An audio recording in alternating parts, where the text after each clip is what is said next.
옛날 오래된 우리 부모님들 세대는 결혼 당사자가 본인 스스로 결혼할 사람을 선택하지 못했습니다.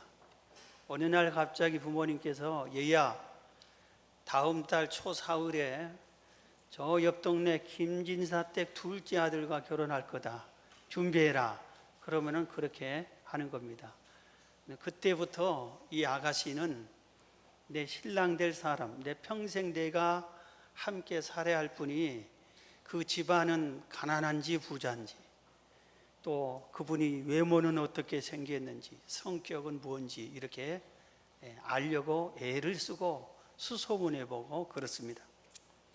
우리는 생활 속에서 이렇게 아는 것을 알아보려고 애쓰는 것들이 많이 있는데 이건 좋은 현상입니다. 우리 동네에 누가 이사 오면 저 사람이 어떤 사람인지 아주 알아보려고 합니다.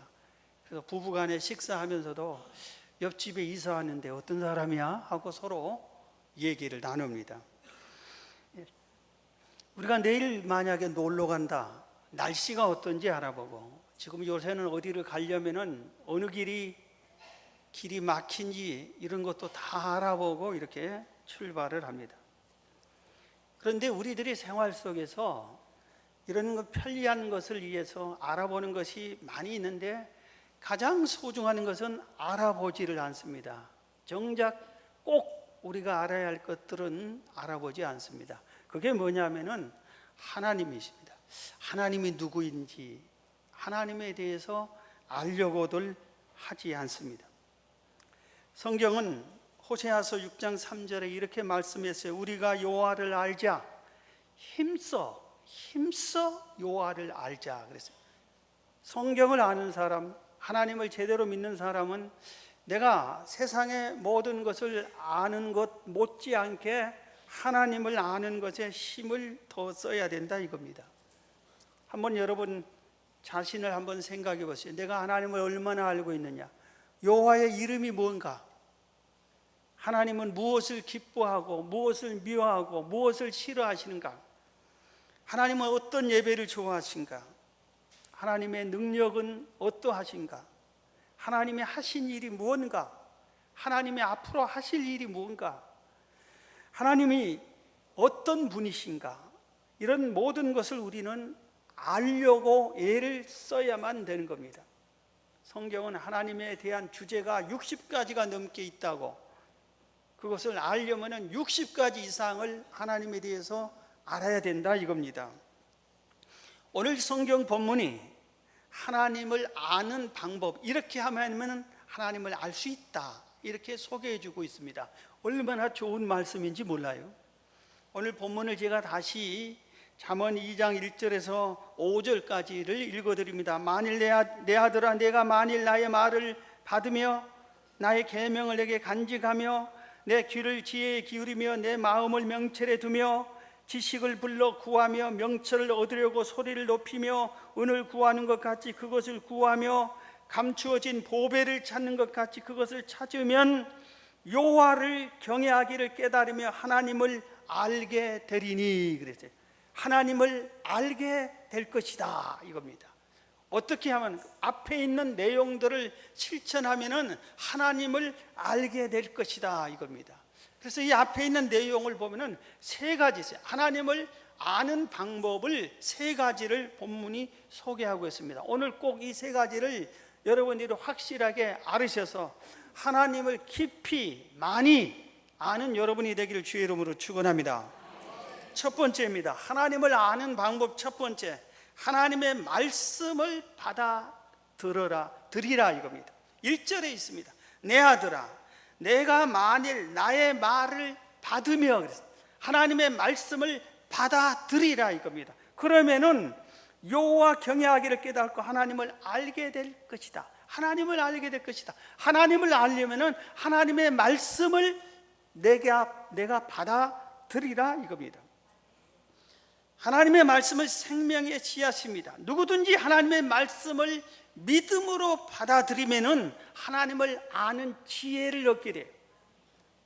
믿음으로 하나님의 말씀을 받아들이기만 하면은 하나님을 알게 됩니다. 예수님이 마태복음 13장에 씨 뿌리는 비유를 말해서 씨는 하나님의 말씀이다. 밭은 우리 사람들의, 너희들의 마음밭을 밭이다. 그러면서 비유로 말씀하셨어요. 씨를, 그러니까 하나님의 말씀을 들으라고, 받아들이라고 뿌리는 건데, 길가밭인 사람은 하나님의 말씀을 싹 던지면은 그것을 얼른 받아들여야 되는데 그렇지 못하는 겁니다. 마음이 광팍하고 완악해서 하나님의 말씀을 하나님의 말씀으로 인정도 않고 받아들이지 않습니다. 그러니까 마귀가 얼른 와서 그 말씀을 가져가 버립니다. 지금 이 시간에도 사실은 하나님의 말씀을 듣는 시간인데 앉아서 콩밭을 헤매는 사람이 있어요. 오늘 예배 후에 점심 뭘 먹지? 이런 생각을 한다는 거지. 내일 내가 뭘 해야 되는데 뭘 준비해야 되지? 이런 식으로 마귀가 생각을, 허탄한 생각을 갖게 해요. 하나님의 말씀을 듣는 시간에 방해를 하는 겁니다. 이런 사람들은 길가밭과 같다고 소개를 합니다. 돌밭이 있어요. 이것은 하나님의 말씀을 받아들이는데 신앙생활을 하다가 환난과 핍박을 당하면은 아이고 뭐니 하고 뒤로 덜렁 넘어진 사람입니다. 하나님의 말씀은 변치 않고 하나님은 영원하시고 존재하심에도 불구하고 환난과 핍박이 오니까 금방 하나님을 떠나버리고 하나님을 배신하고 하나님을 버려버리고 넘어지고 마는 겁니다. 가시밭은 잘 말씀을 받아들여서 조심해서 키우기까지 합니다.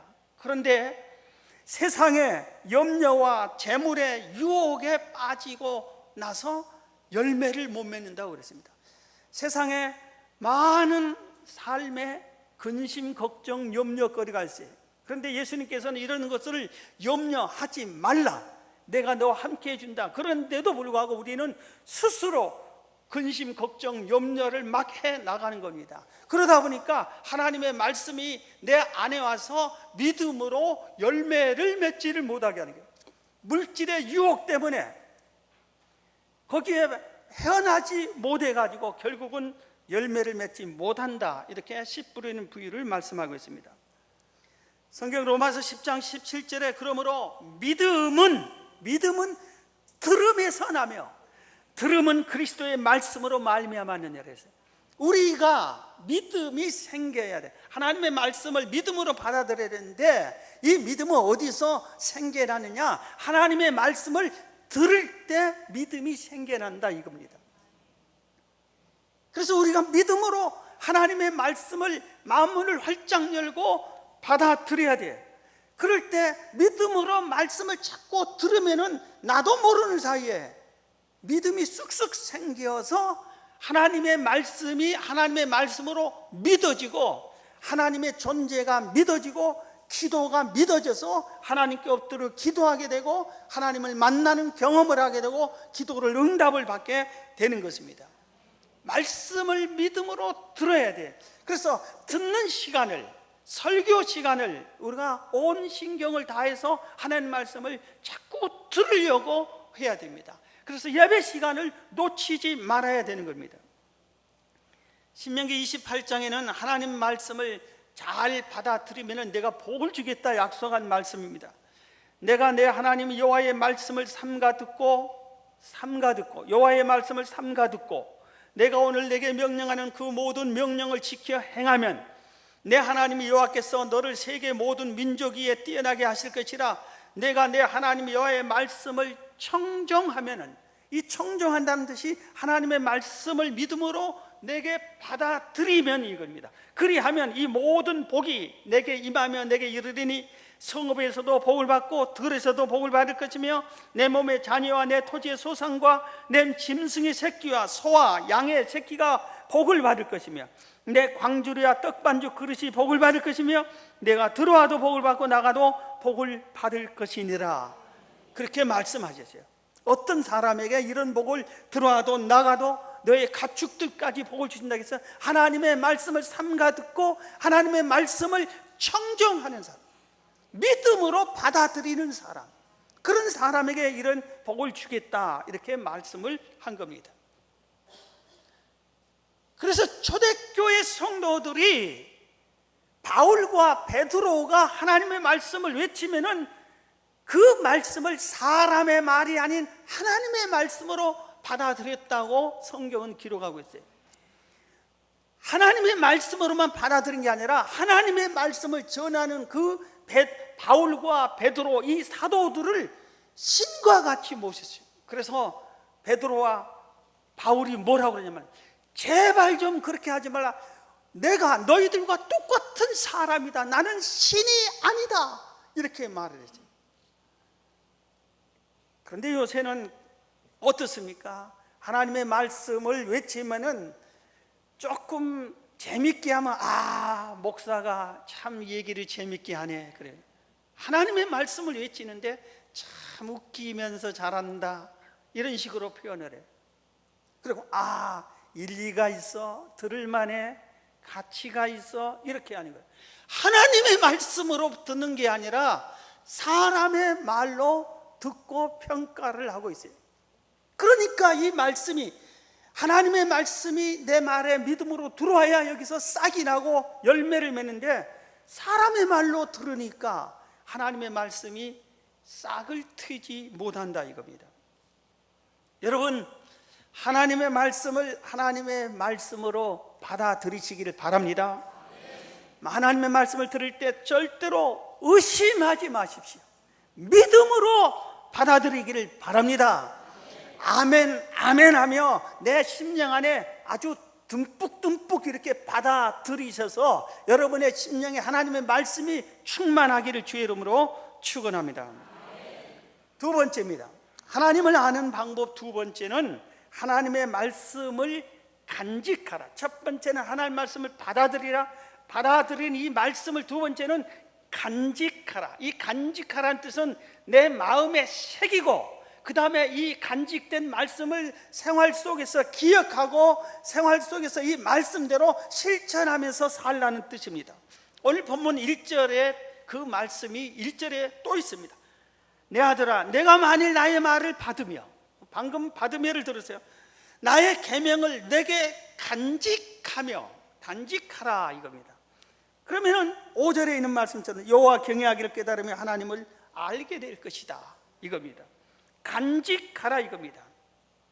자, 여러분의 결혼 폐물을 어디다 간직합니까? 여러분 귀금속을 어디다 간직합니까? 여러분 집안에서 아주 제일로 아주 소중한 장소에다가 깊숙이 간직해. 여러분 비상금 있으면 비상금을 어디다 간직합니까? 아무도 모를 곳에다가 아주 이렇게 간직합니다. 그런데 사실 이 폐물은 거기에, 저는 개인 생각입니다. 여러분 다 그렇게 하라는 건 아닌데 개인 생각인데, 폐물 좀 갖지 않는 게 좋을 것 같아요.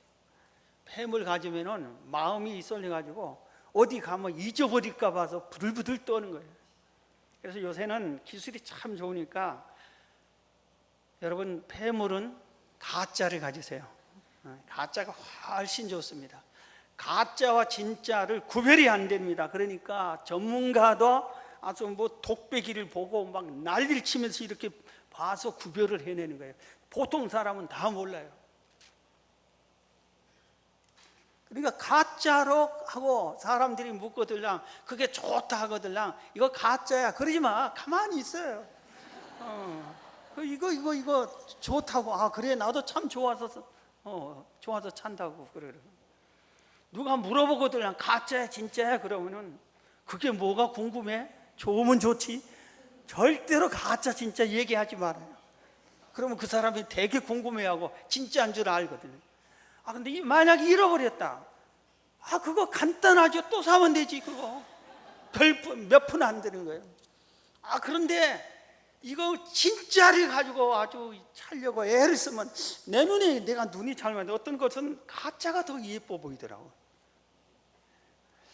우리는 폐물이나 보물이나 이런 것들을 얼마나 귀하게 여기는지 몰라. 그래서 아주 소중하게 간직을 해. 그런데 오늘 성경은 하나님의 말씀을 그렇게 간직하라고 가르치고 있습니다. 신명기 6장 4절 8절을 보면은 이스라엘아 들어라, 우리 하나님 여호와는 오직 유일한 여호와시니 하나님만이 참신이다. 이 전 우주 만물 전체에 오직 하나님은 유일하시다. 우리가 믿는 하나님의 유일한 하나님이다, 이겁니다. 그러면서 그러니 너는 마음을 다하고 뜻을 다하고 힘을 다하여 내 하나님 여호와를 사랑하라. 하나님을 이렇게 사랑하라. 오늘 내가 너에게 명령하는 이 말씀을 너는 마음에 새기고, 어디다 간직하라고 했어요? 마음에 아예 새기라고 했다는 영원히 잊혀지지 않게 마음에 새기라 이겁니다. 이상하게 우리는 원수는 마음에 딱 새깁니다. 죽었다 깨나도 그 원수를 용서를 않고 원수는 마음에 새겨요. 성경은 원수는 다 잊어버리라고 하나님의 말씀을 마음에 새기라고 그래요. 말씀을. 그리고 나서 내 자녀에게 부지런히 가르치며 집에 앉았을 때든지 길을 갈 때든지 누워있을 때든지 일어날 때든지 이 말씀을 강론할 것이며 너는 또 그것을 내 손목에 매어 기호를 삼으며 내 미간에 붙여 표를 삼고 또 내 집 문설주와 바깥문에 기록할지니라 그랬어요. 하나님의 가장 귀한 말씀을 마음에 새기고 이 말씀을 자녀들에게 가르치라 이겁니다. 자녀들에게 힘써 가르쳐야 할 것이 하나님의 말씀이다 이겁니다. 그러면서 이 말씀을 손목에 차고 다니래요. 우리는 뭐 손목걸이를 이게 차고 다니고 반지를 차고 다니고 그런데 성경은 말씀을 차고 다니라고 그래요. 그리고 문설주에 붙여넣어라 이런 뜻은 우리 대문에 밖에다도 하나님 말씀을 새겨놓고 들어가는 문에도 나가는 문에도 새겨놓고 안방 문에도 새기고 화장실 문에도 새기고 식탁에도 새겨놓고 이렇게 하나님의 말씀을 이렇게 사방에 붙여놓고 이 말씀을 잊지 말고 기억하면서 이 말씀을 지켜 행하라 이렇게 성경은 말하고 있습니다. 자, 여러분 우리 다 같이 성경을 들어봅시다. 성경 들고 성경 맨 뒤에를 봅니다. 하여튼 맨 뒤에 그러면은 십계명이 나옵니다. 자, 성경 맨 뒤에 보세요. 그러니까 십계명을 얼마나 내가 간직하는지 아니면 성경을 이 십계명을 얼마나 지켰는지 한번 살펴봅시다. 이 말씀이 아주 생소하면은 간직하는 사람이에요. 자, 1계명 너는 나 외에 다른 신을 내게 두지 말라 했습니까?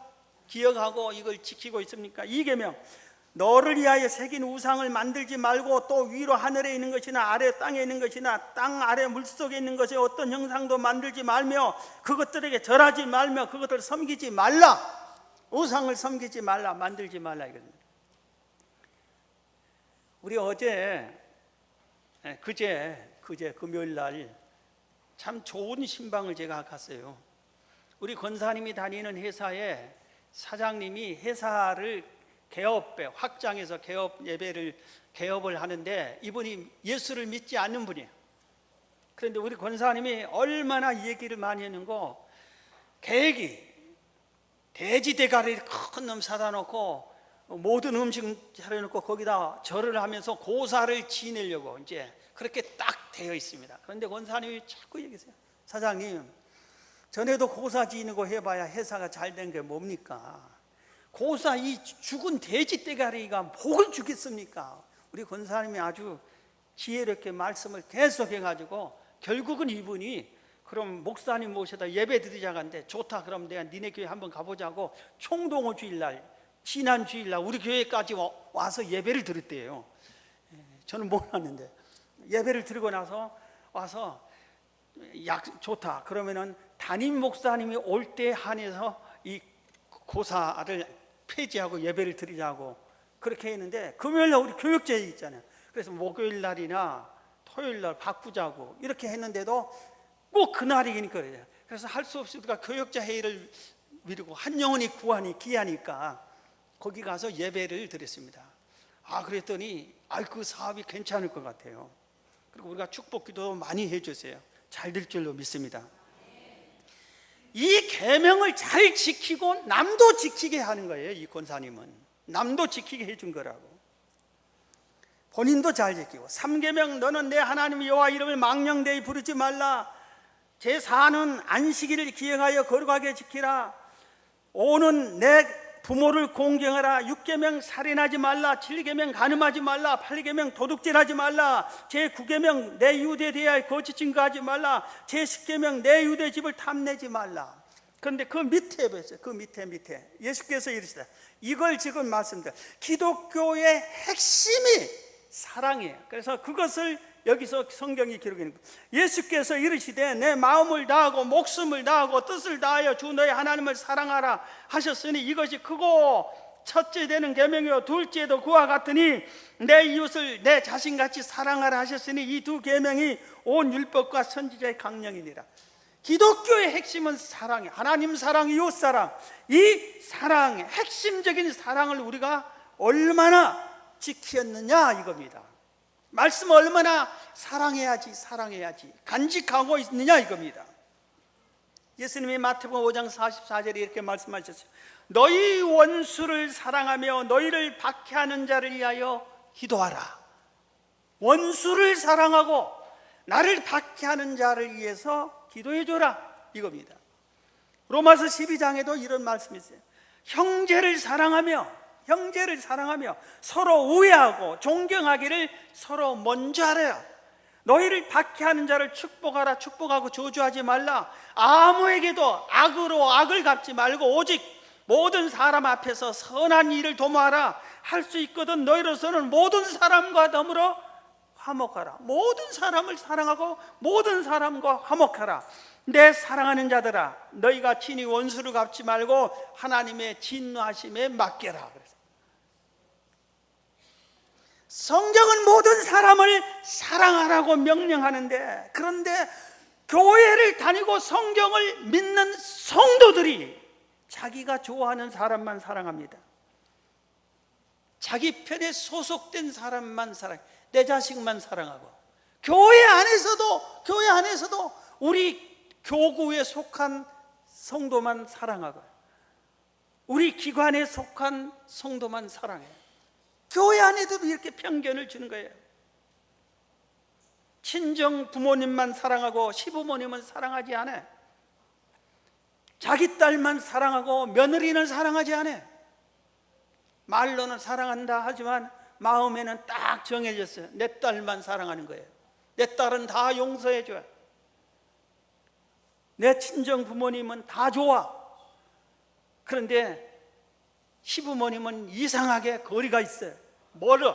이게 성경은 그러지 말라고 하는데, 하나님을 믿는 성도들까지도 모든 사람을 동일한 마음으로 사랑을 실천해야 하는데도 불구하고 그렇지 않고 편견을 두고 골라서 사랑한다 이겁니다. 여러분, 저를 보세요. 하나님이 어디 계신 줄 아세요?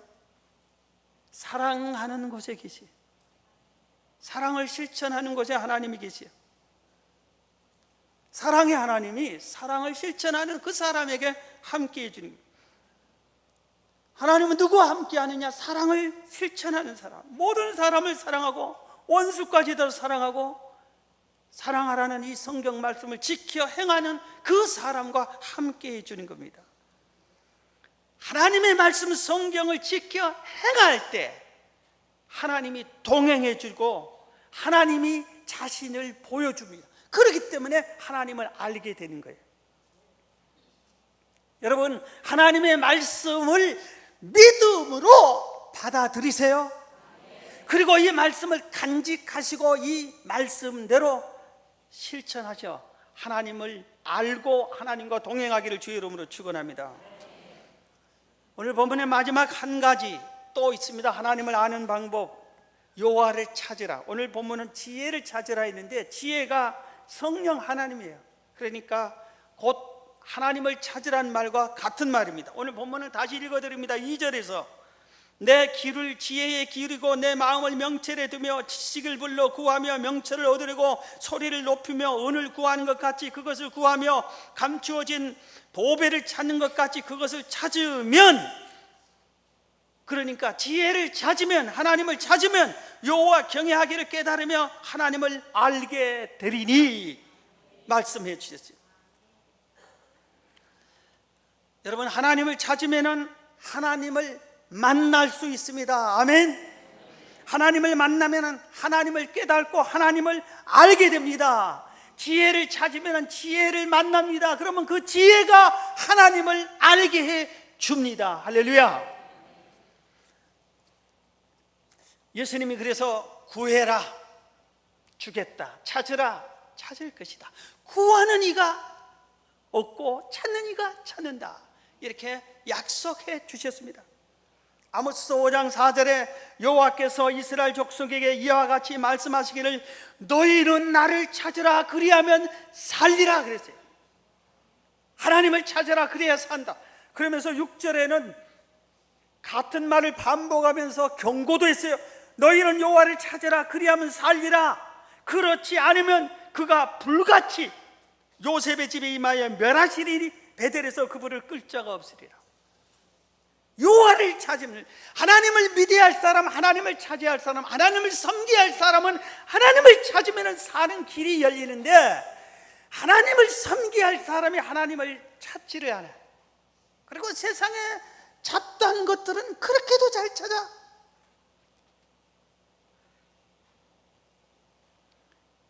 그러니까 하나님께서 나를 찾은 자는 살고 나를 찾아야 할 사람이 찾지 않으면 멸할 것이다. 내가 멸하는데 아무도 그를 방해할 수 없다. 끝까지 멸하게 뱉다, 이겁니다. 그래서 이사야 55장 6절에도 너희는 여호와를 만날 만할 때 찾으라. 가까이 계실 때 그를 부르라. 악인은 그의 길을 불의한 자는 그의 생각을 버리고 여호와께로 돌아오라. 그리하면 그가 긍휼히 여기시리라. 우리 하나님께로 돌아오라. 그가 너를 용서하리라. 이 말은 뭡니까? 오늘 말씀을 듣고 내가 하나님을 찾아야 되겠다, 하나님을 찾아야 되겠는데 어떻게 할까? 나는 죄인인데. 그럴 때 죄가 있는 사람이라 할지라도 지금 당장 회개하고 뉘우치고 하나님을 찾으라. 그리하면은 하나님을 만날 것이다. 이렇게 말씀한 겁니다. 죄 있다고 포기하지 말라 이겁니다. 예레미야 29장 13절에 너희가 전심으로 나를 찾고 찾으면은 나를 만나리라 그랬어요.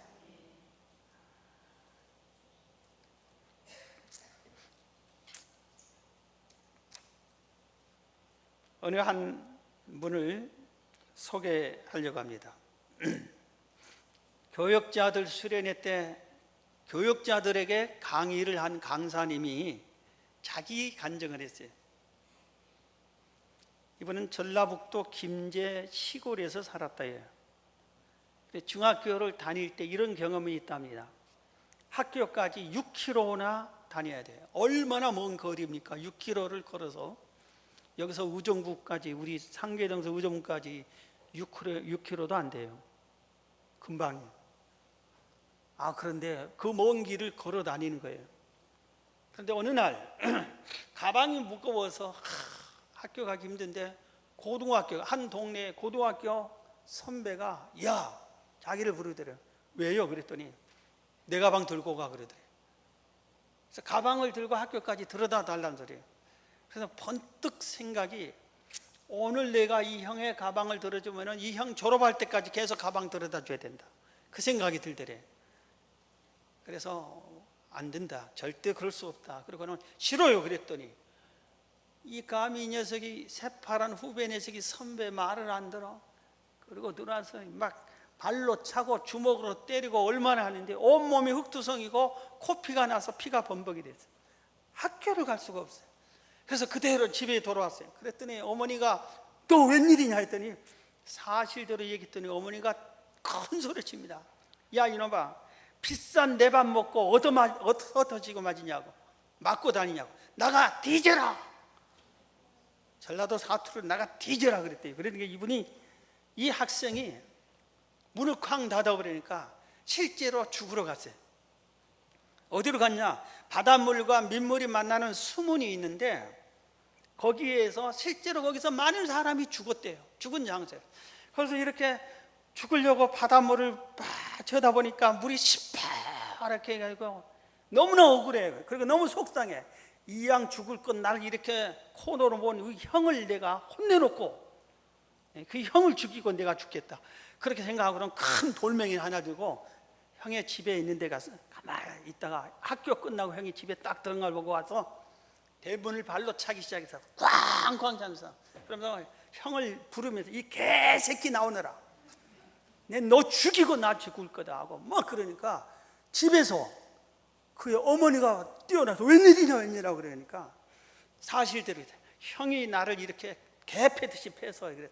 내가 형을 죽이고 나 죽을 거라니까 야 내가 잘못했다. 내가 다시는 타이를 테니까 제발 좀 용서하고 가라. 말을 안 들으십니다. 그래서 할 수 없이 어머니가 들어갔어요. 그래서 대문을 또 더 크게 두드리니까 이번엔 아버지가 나타났어요. 그래서 사정을 다 알고 아버지가 내가 대신 빌마 쏙싹 빌면서 내가 우리 자식 용서해다오. 한 번만 용서해다오. 그런데 아니라고 하고 막 계속 형 나와라고 이 개새끼 왜 안 나오냐고. 그러니까 그 아버지가 집에 들어가더니 자기 아들 고등학생인 자기 아들을 때리면서 데리고 나오더니 무릎 딱 꿇치면서 잘못했다고 빌라고. 그래서 동생한테 이렇게 싹싹 빌어서 돌멩이 옆에 탕주면 다시는 그러지 마. 그리고 이제 집에 돌아왔어요. 그래서 집에 와서 어머니가 어떻게 됐냐 했더니 사실대로 얘기했더니 몸 씻고 밥 먹으라고. 그래서 밥 먹었대요. 그런데 이분이 예수를 믿고 목사가 된 후에 그때 그 일이 생각난 거예요. 내가 하나님께 이렇게 죽기 살기로 매달리면은 하나님이 안 들어줄 수 없겠구나. 그래서 그때부터 무슨 일이 있기만 하면은 기도할 때 기도가 쉬고 싶다 할 때 아니야 그때 내가 형을 혼낸 것처럼 그렇게 하면 돼 하고 죽기 아니면 살기로 돌멩이 들고 발길 차듯이 계속해서 하나님 안 만나면 나 죽습니다. 하나님 날 살려주세요. 이런 식으로 기도했더니 하나님께서 기도할 때마다 만나주시고 문제를 해결해서 오늘의 내가 돼서 성도들을 가르치지만 목사들도 가르치는 이런 목사가 되었나라고. 여러분들도 그렇게 끈기 있게 하나님을 찾으시라고 그렇게 간증을 했습니다. 여러분 예수님께서도 누가복음 18장에 똑같은 간증을 비유로 말씀하셨어요. 한 마을에 가난한 과부가 있는데 너무나 억울한 일을 당했어요. 그런데 사람들이 해결을 해줄 수가 없어. 재판장에 찾아가서 재판을 얘기했는데 재판을 받으려면 돈을 줘야 되는데 돈도 하나도 없어요. 그래서 막무가내 내 억울한 사정을 해결해 달라고 그러는 겁니다.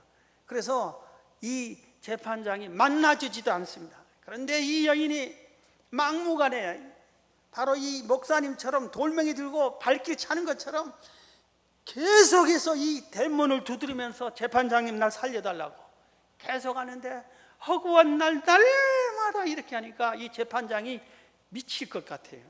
그래서 이 재판장이 내가 저 여인을 도와주지 않으면은 내가 아주 죽겠다. 그래서 도와줬다. 그 얘기를 예수님이 비유로 말씀하시면서 하나님이 이 재판장보다 더 못하는 분이냐?